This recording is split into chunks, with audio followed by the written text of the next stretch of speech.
నమస్కారం, నా పేరు శ్రీలేఖ. వెల్కమ్ టు సిజార్ టీవీ. తాజా వార్తలు విషయానికి వస్తే, వివాదాస్పద జ్యోతిషుడు వేణుస్వామి గురించి ప్రత్యేకంగా పరిచయం చేయాల్సిన అవసరం లేదు. రాజకీయ రంగంతో పాటు సినీ రంగంలోని సెలబ్రిటీల వ్యక్తిగత జాతకాలను చెబుతుంటాడు.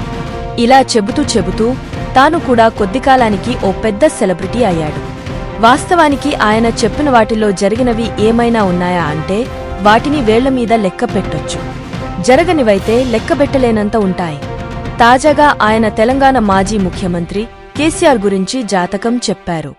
తాజాగా ఓ ఇంటర్వ్యూలో పాల్గొన్న వేణుస్వామిని యాంకర్ కేసీఆర్ గురించి ప్రశ్నించారు. ఇప్పటివరకు క్లీన్ పాలిటిక్స్ చేసిన ఆయన ఎలా అరెస్ట్ అవుతారని అడిగారు.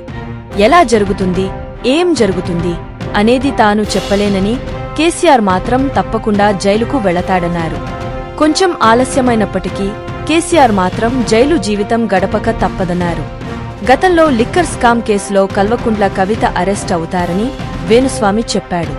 ఆయన చెప్పినట్లే ఇటీవలే ఈడీ అధికారులు కవిత ఇంట్లో సోదాలు నిర్వహించి తర్వాత ఆమెను అరెస్ట్ చేసి ఢిల్లీకి తరలించారు.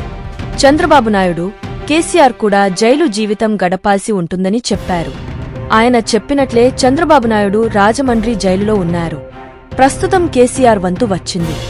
గత ప్రభుత్వ హయాంలో జరిగిన అక్రమాలతో పాటు వివిధ పనులపై రాష్ట్ర ప్రభుత్వం ముమ్మరంగా దర్యాప్తు చేస్తోంది. దీని ప్రకారం చూస్తే కేసీఆర్ కూడా త్వరలోనే జైలుకు వెళ్లే అవకాశం ఉందా అంటూ నెటిజన్లు చర్చించుకుంటున్నారు. ప్రస్తుతం ఎమ్మెల్యేగా విజయం సాధించిన కేసీఆర్ ఆ తర్వాత అసెంబ్లీలోకి అడుగుపెట్టలేదు. తుంటి ఎముక వెరగడంతో కొంతకాలం విశ్రాంతి తీసుకున్నారు.